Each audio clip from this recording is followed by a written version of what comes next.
Magandang araw sa inyo, maraming salamat sa pakikinig sa Dr. Pag-asa Radio. Ngayon tatalakayin natin bakit hindi pwedeng basta ihinto ang gamot. Una, hindi ginagamot ng gamot ang sakit, kinokontrol lang nito. Maraming senior ang humihinto sa gamot dahil pakiramdam nila ay maayos na ang katawan. Wala nang sakit ng ulo, wala nang hilo, o normal na ang pakiramdam araw-araw. Ngunit mahalagang maintindihan na karamihan sa maintenance medicine ay hindi nagpapagaling ng sakit. Ang ginagawa ng gamot ay kontrolin lamang ang kondisyon ng katawan. Sa alta presyon, halimbawa, pinapababa ng gamot ang blood pressure, pero hindi nito tinatanggal ang dahilan kung bakit ito tumataas. Kapag itinigil ang gamot, babalik ang presyon sa dati o mas mataas pa. Ganito rin sa diabetes, kung saan ang gamot ay kumokontrol sa asukal sa dugo pero hindi inaayos ang problema sa insulin. Kahit walang sintomas, patuloy pa rin ang sakit sa loob ng katawan. Ang gamot ay nagsisilbing proteksyon araw-araw. Kapag tinanggal ang proteksyong ito, walang pumipigil sa paglala ng sakit. Maraming komplikasyon ang nagsisimula dahil sa maling akalang okay na ako. Ang pakiramdam ng ginhawa ay hindi palaging tanda ng paggaling. Sa senior, mas mahalaga ang consistency kaysa pakiramdam lang. Kaya hindi dapat basta ihinto ang gamot. Pangalawa, walang sintomas pero tuloy ang pinsala sa loob ng katawan. Isa sa pinakamapanganib na dahilan ng pagtigil sa gamot ay ang kawalan ng sintomas. Kapag walang nararamdaman, iniisip ng pasyente na ligtas na ang katawan. Ngunit maraming sakit ang tahimik at hindi agad nagpaparamdam. Sa diabetes, maaaring normal ang pakiramdam pero unti-unting nasisira ang ugat sa mata at bato.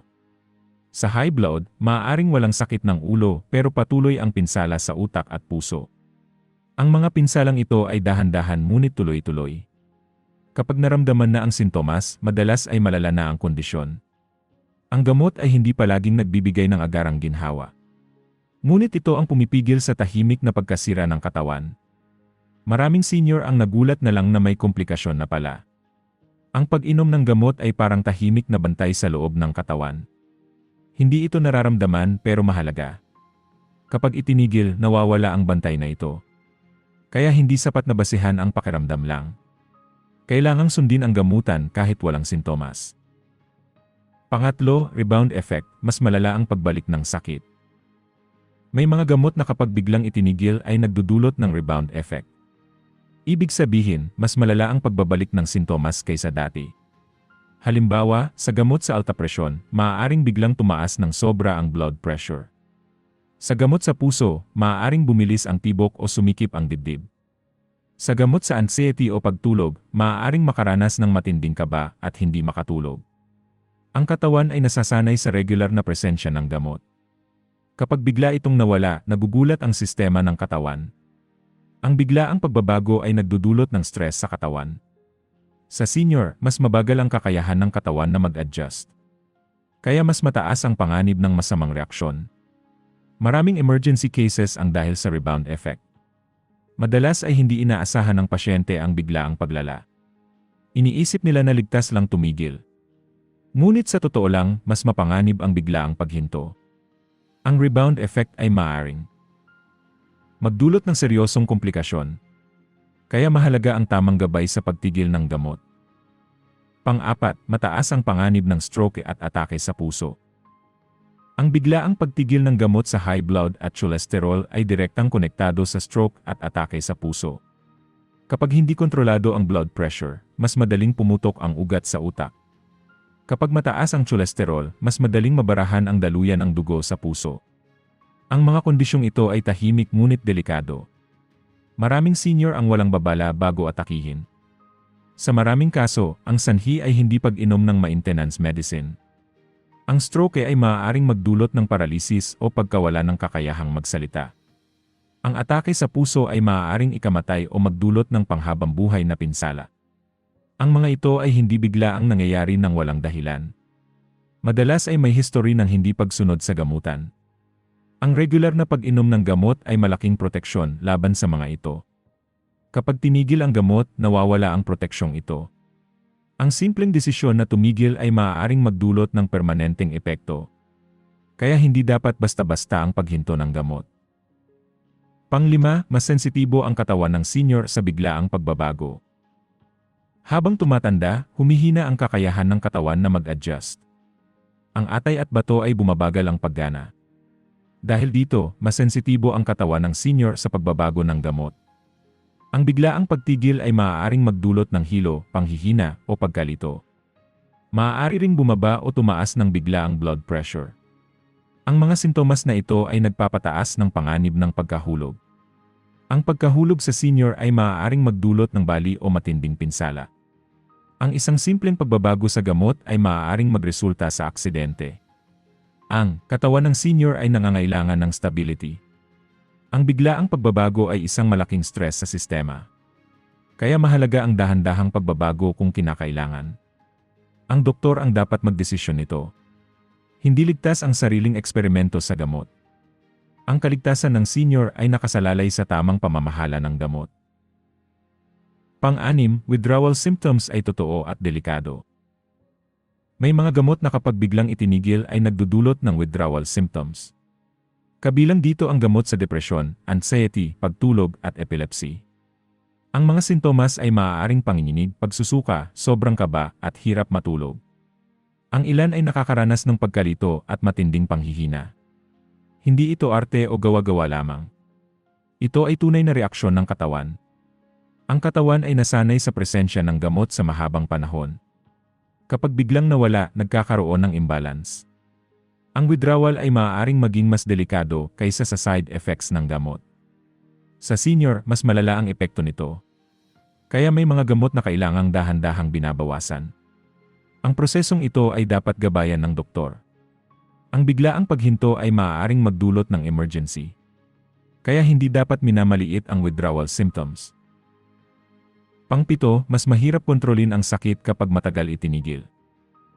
Kapag matagal na itinigil ang gamot at bumalik ang sakit, hindi palaging sapat ang dating dosis. Minsan ay mas mataas na dose ang kailangan. May mga pagkakataon na mas maraming klase ng gamot ang idinadagdag. Ibig sabihin, mas komplikado ang gamutan. Mas maraming gamot ang kailangang inumin araw-araw. Mas tumataas din ang panganib ng side effects. Mas mahirap sundan ang schedule ng gamot. Mas magastos din para sa pamilya. Ang dating simpleng maintenance ay nagiging mabigat na responsibilidad. Ang katawan ay mas nahihirapang bumalik sa dating kontrol. Ang paglala ng sakit ay maaaring magdulot ng bagong komplikasyon. Ang lahat ng ito ay maaaring naiwasan sana. Ang tuloy-tuloy na pag-inom ng gamot ay mas simple kaysa sa pag-aayos ng lumalang kondisyon. Kaya hindi dapat basta ihinto ang gamot. Pang-8, nasisira ang balanse ng lahat ng gamot. Karamihan sa senior ay umiinom ng higit sa isang gamot. Ang bawat gamot ay may papel sa kabuuang gamutan. Kapag itinigil ang isa, naapektuhan ang balanse ng lahat. Ang isang gamot ay maaaring tumutulong sa epekto ng iba.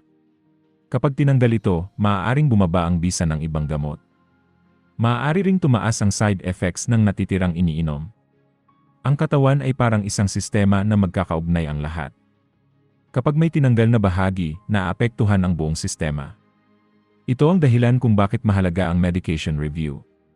Ang doktor ang tumitingin sa kabuuang larawan ng gamutan. Ang sariling desisyon ay nakakasira sa balanse. Ang simpleng pagtigil ng isang gamot ay maaaring magdulot ng komplikasyon. Kaya hindi dapat basta-basta binabago ang gamutan. Laging kailangan ng propesyonal na gabay. Pang-9, isa sa pinakakaraniwang dahilan ng emergency sa senior. Maraming senior ang nauwi sa emergency room dahil sa biglaang pagtigil ng gamot. Ang mga sintomas ay maaaring matinding hilo, pagkawala ng malay, o sobrang panghihina. May mga kaso ng biglaang stroke o atake sa puso. Kapag tinanong ang pasyente o pamilya, madalas lumalabas na hindi na umiinom ng gamot. Minsan ay ilang araw lang, minsan ay ilang linggo. Ang simpleng hindi pag-inom ay nauwi sa seryosong problema. Ang emergency ay hindi lang delikado kundi magastos din, nagdudulot ito ng stress sa pasyente at pamilya. Marami sa mga kasong ito ay sana ay naiwasan. Ang tuloy-tuloy na pag-inom ng gamot ay mas ligtas kaysa sa emergency care. Ang regular na gamutan ay isang anyo ng pag-iwas. Kaya hindi dapat minamaliit ang kahalagahan ng gamot. Pang-10, doktor lamang ang dapat magdesisyon sa pag-itigil ng gamot. Kung may side effects o hirap uminom ng gamot, huwag basta huminto. Ang tamang hakbang ay kumonsulta sa doktor. May mga pagkakataon na kailangang baguhin ang dosis. May mga gamot na kailangang palitan. Mayroon ding mga gamot na maaaring ihinto pero dahan-dahan. Ang doktor ang may sapat na kaalaman para dito. Ang sariling desisyon ay puno ng panganib. Ang impormasyon mula sa kapitbahay o internet ay hindi sapat. Ang bawat senior ay may kanya-kanyang kondisyon. Ang gamutan ay dapat nakaayon sa individual. Ang layunin ng doktor ay kaligtasan at kalidad ng buhay. Ang tamang gabay ay nagpoprotekta laban sa komplikasyon. Kaya huwag magdesisyon mag-isa. Ang kalusugan ng senior ay hindi dapat isugal. Maraming salamat sa iyong pakikinig sa Dr. Pag-asa Radio. Kung may natutunan ka sa video na ito, share ito sa mga mahal mo para mas marami ang maiwasan ang panganib ng biglaang pagtigil ng gamot. Huwag kalimutang mag-like, mag-subscribe, at i-click ang bell para sa iba pang kaalaman tungkol sa kalusugan ng senior. Hanggat sa muli, aking mga kaibigan.